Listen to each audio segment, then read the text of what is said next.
God has the capacity to utterly destroy the tongue of the Egyptian sea.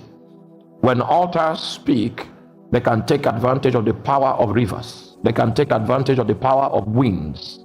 They can take advantage of the weather and weaponize the weather, weaponize circumstances and situations to fight against you. They can weaponize and toxify your relationships. Your relationship with your wife can become toxic just because an altar is speaking. And if we do not learn the vocabulary of such speakings, we may not be able to detect the utterances that are spoken, and we may not realize that these are speakings.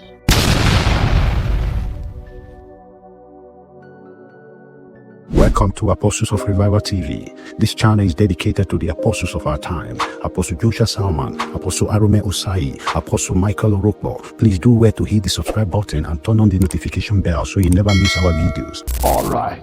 In verse 15, I'd like to draw your attention to a statement that God makes. He said he will utterly destroy the tongue of the Egyptian sea. You know, we were trying to establish yesterday how that altars have vocabulary, how that altars can speak. Altars have a voice. And the moment you put a sacrifice on an altar, you have triggered its speakings in the realm of the spirit. And the speakings is according to the shekels of the sanctuary. The speakings are not natural speakings. The speakings are provocations in the realm of the spirit that cause spirit beings to utter words. When spirit beings utter words, those words have the ability to shape territories. When spirit beings utter words, those words have the capacity to shape destinies. When spirit beings utter words, they have the capacity to initiate several seasons in the lives of individuals, in the lives of a community, and indeed in the lives of nations. But the Bible is saying that God has the capacity to utterly destroy the tongue of the Egyptian sea. When altars speak, they can take advantage of the power of rivers. They can take advantage of the power of winds. They can take advantage of the weather and weaponize the weather, weaponize circumstances and situations to fight against you. They can weaponize and toxify your relationship. Your relationship with your wife can become toxic just because an altar is speaking.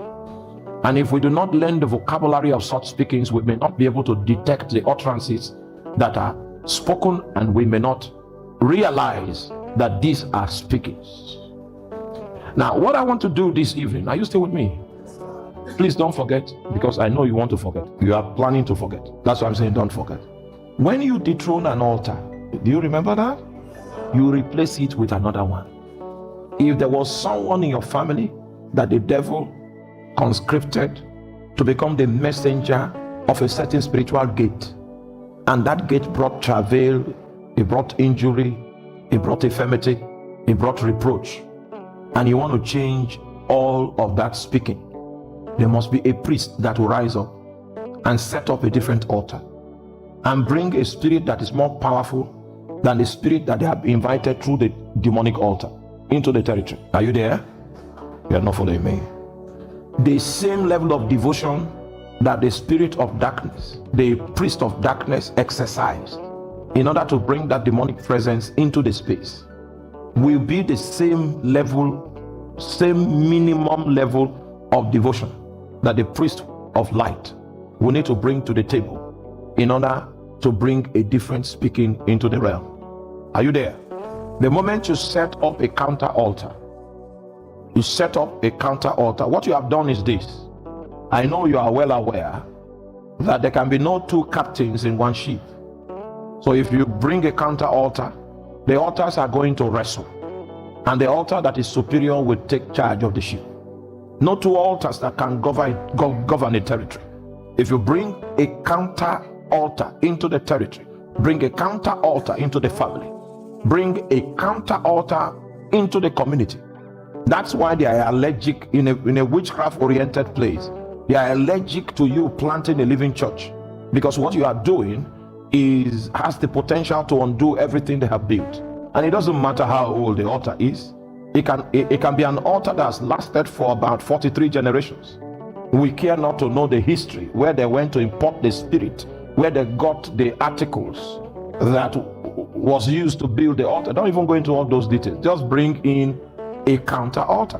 When you bring in a counter altar into the space, expect something. Expect a fight. And this fight, this warfare, how many of you still remember the battle that took place between David and Goliath? What they did in that battle. Yes, Goliath was an established warrior, a renowned warrior from the time of his youth, and David was not even admitted even into the league of warriors at the time. But as a warrior as Goliath was, when he wanted to confront David, he began to curse David with the name of his gods. He did not depend on the capacity of his sword, neither did he depend on the capacity of his shield or his brute strength. He knows by experience that the easiest way to be sure of victory is to move the battle into the supernatural.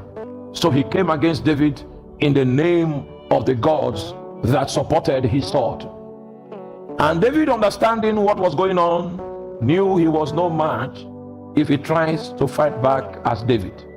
And what he did was that he came against him in the name of the Lord of hosts, whose armies he has divided. You see the difference between Goliath's presentation and David's presentation is that David added an infraction that Goliath had committed. So I come against you in the name of the Lord of hosts, whose armies you have pitched yourself against. So when the battle went into the realm of the supernatural, it was a fight of altars. It took the foolishness of catapult to finish the fight in the natural realm. May the Lord give you understanding. If you want to put to naught the workings of the altar of witchcraft that has been marginalizing the destinies of many in your family, then one from among you must become a priest of light. And he needs to go and check the devotion of the guy that is managing the priesthood of witchcraft that is in the clan. Because your life is going to be like that man. The way the man is devoted to the priesthood, the altar, that's how you are going to be devoted to the priesthood of light. Oh, if you ask me, I will tell you, I've had so many opportunities to sleep with so many women, apart from my wife. So many. One of the encouragements for which I will not stoop that low is because I know the kind of sacrifice, the kind of devotion that the priest that represented darkness in my family brought to the table. Even then themselves never slept with any woman that they did not marry. I'm talking of the righteousness of witchcraft. Oh my. I don't have time. So I will be fooling myself to think that I want to play the role of a priest to replace the speakings of that altar if I don't bring something better than what they presented. I'm operating a better covenant, there's no doubt about that. I'm operating a covenant that is choked with better promises. I'm operating a covenant that has better foundation, no doubt about that. But you see, the inconsistency of the priest can actually make the covenant null and void. And instead of you to become a harbinger of light, an instrument through which God begins to speak into the territory and to manipulate the territory into their original calling, the original ordination. Instead of me to be that, me myself will become a carrier of the symptoms of the altar that is manipulating my family. If you want to blot out the speakings of an altar, you must be ready to become the priest of a righteous altar. Just like darkness never argues with light when light shows up, that's how a demonic altar cannot argue with the authority of a righteous altar. Being a priest of an altar confers so much responsibility upon you. Hallelujah. And the reason for which I make the sacrifice is not for myself alone. I make the sacrifice because of my children. I make the sacrifice because of family members. I make the sacrifice so that the highway can be made, and so that the possibilities of Israel traveling on dry ground can come to pass again. Anytime he blots out the tongue of the Egyptian sea, he causes the ransom to walk on dry ground. The pathway of destiny becomes clear. Everyone takes their journey. But if you see men going around in cycles, if you see giants and princes walk on foot, and servants ride on horseback, then you need to know that there is an evil that has manifested itself under the sun. Hallelujah. Are you still with me? Okay, so I want to show us a few symptoms that are revelatory of the fact that a demonic altar is speaking. Genesis chapter 27, beginning from verse 15. Genesis chapter 27, beginning from verse 15. And Rebekah took goodly raiment of her eldest son Esau, which were with her in the house, and put them upon Jacob, her younger son. And she put the skin of the kids of the goat upon his hands, and upon the smooth of his neck. And she gave the savory meat and the bread which she has prepared into the hand of her son Jacob. And he came unto his father and said, My father. And he said, Here am I. Who art thou, my son?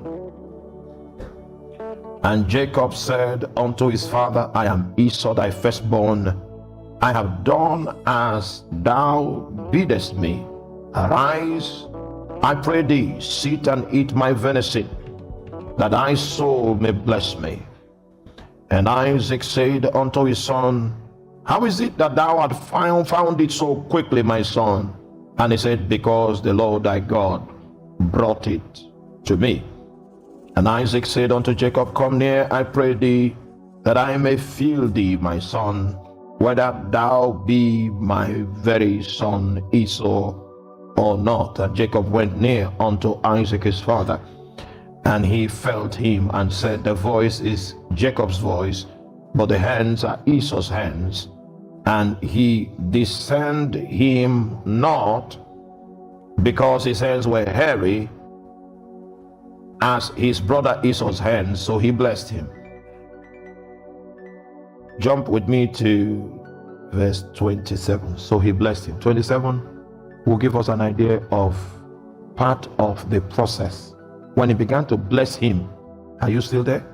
When he began to proclaim the blessings upon him, some symptoms began to find expression in the supernatural realm.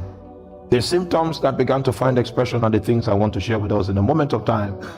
And he came near and kissed him and smelled the smell of his raiment and blessed him and said, See, the smell of my son is as the smell of a field which the Lord has blessed.